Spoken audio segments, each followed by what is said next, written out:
In this video, you're going to learn what it means for you to perform in the zone as an athlete, and then some different mental training tools that you can use to consistently perform in the zone.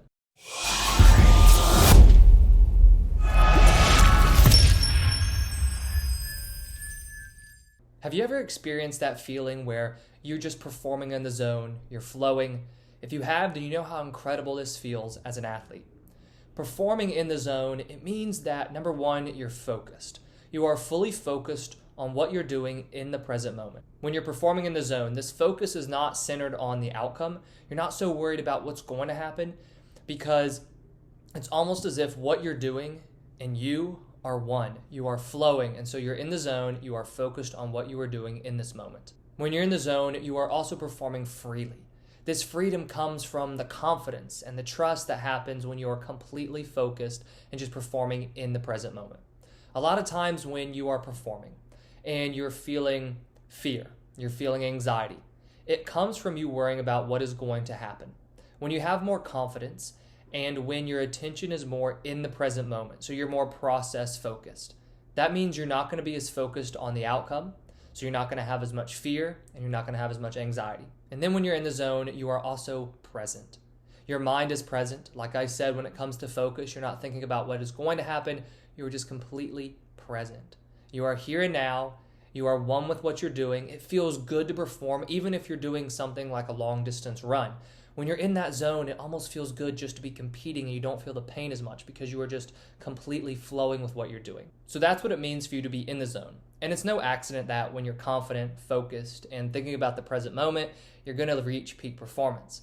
All of those are what helps you perform in the zone. The zone is not something that happens by accident necessarily. It is a byproduct by you doing all these other things. You are making sure that you're confident and prepared. You are focusing on the process. You're bringing your awareness into the present moment. And all of that gives you the opportunity of performing in the zone. So what we're going to do now is look at different mental training tools that you can use to perform in the zone on a more consistent basis. Tool number one is to train your focus through mindfulness. Mindfulness is the act of training your ability to center your attention in the moment. It is working on controlling your ability to control your attention. Now, when you're in a game, there are so many distractions that it can often be very difficult for you to control this focus. But you know that in order to perform in the zone, you need to be focused. More specifically, you need to be focused on the present moment. You cannot be thinking about the outcome so much because when you're thinking too much about the outcome, that leads to fear and anxiety, and that fear and anxiety is going to make it very difficult for you to perform in the zone. To train mindfulness, you can use mindfulness meditation. Mindfulness meditation is the practice of setting aside, let's say, 5 to 10 minutes to begin with. You set a timer, you sit in a chair, you close your eyes, and you just begin focusing on your breath. Take some deep breaths in and out. Feel that rhythm, kind of get into a nice rhythm with your breathing, and then focus only on your breath. Now, you are going to start thinking about something else. Your mind's going to start wandering. Don't get upset at that moment. Just simply bring your attention back onto your breath.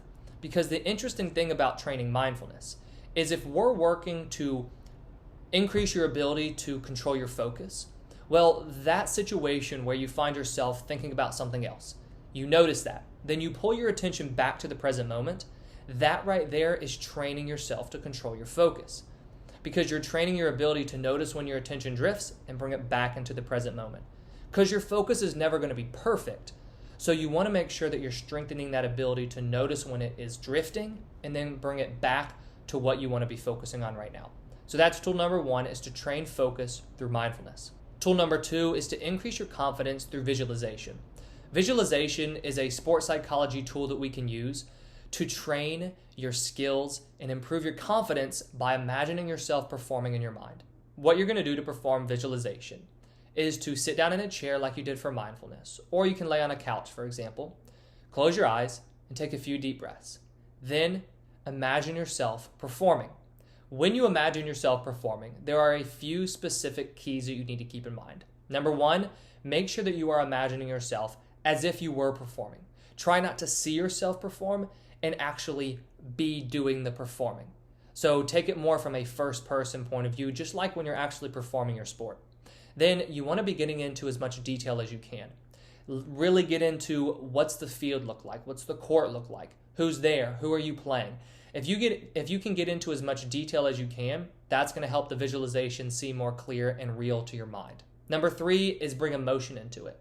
Really feel confident while you're performing, and then afterwards, really feel successful, as if you had actually succeeded in a real game. Tool number 3 to perform more in the zone on a consistent basis is to set performance objectives. Performance objectives are where you say, okay, today I want to focus on this, or today I'm going to focus on this. And you get very, very specific. And with your performance objectives, you want these to be 100% within your control. An example would be if you were setting a mental objective and you said, I want to make sure that I feel confident every time I make a mistake. Now, that may seem like an odd thing to think about, but what that does is it will keep you more in the zone, because every time you make a mistake, rather than allowing yourself to get upset, pull yourself out of your flow, you say, okay, I'm going to force myself in that moment to feel confident. It's going to help you manage that mistake better and keep yourself more in the zone as you perform. What you can also do with performance objectives is set them on the technical side of your game. If you're a basketball player, for example, maybe this means I'm going to focus on staying low when I'm playing defense, or I'm going to focus on following through with my shot. Your technical objectives, you want to make them more mechanical, but always make them 100% within your control. These performance objectives help you get into the zone because they provide you something to focus on that is part of the process. Your performance objectives are also called process goals because they are going to be 100% part of the process and something that you can control and something that will then lead to the outcome that you want to have happen. So those are the 3 tools you can use as an athlete to perform in the zone on a more consistent basis. You want to be improving your focus through mindfulness, increasing your confidence through visualization, and being sure that you're setting performance objectives. Thank you for watching, and I wish you the best of success in all that you do. I hope you enjoyed this training. If you did, please hit that like button and subscribe if you haven't already. We put out new trainings each week on sports psychology and the mental game. If you have any questions about this training or any sports psychology topic, please leave a comment below. If you want to learn more about myself or Success Starts Within, head over to successstartswithin.com.